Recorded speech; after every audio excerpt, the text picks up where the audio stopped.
今日發生地震當時，我哋就喺身處清邁上泰百貨中心2樓，咁我哋跑咗落嚟地下，依家就係響地下嘅疏散人群嘅狀況。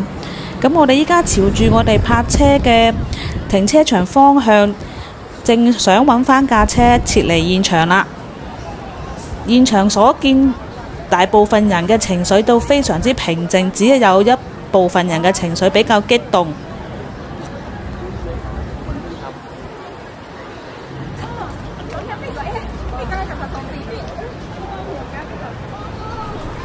大家都見到啦，停車場已經停晒電啦。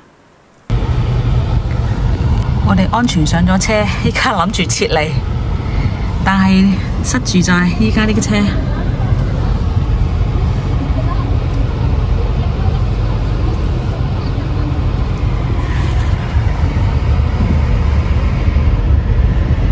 流企晒喺停車場度。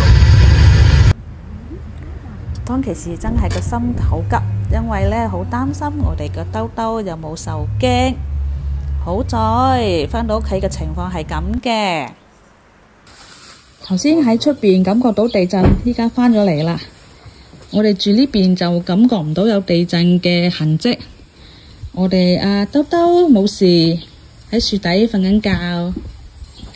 兜芝芝啊，冇事啊嗬？驚唔驚啊？冇感覺到係咪啊？有冇感覺到啊？冇驚啊？爸爸返咗嚟啦，你唔使驚啦。你爸爸同埋我仲驚啊！頭先知唔知啊？幾危急嘅狀況啊！跑咁咋？我哋返咗嚟啦，唔使驚啦吓。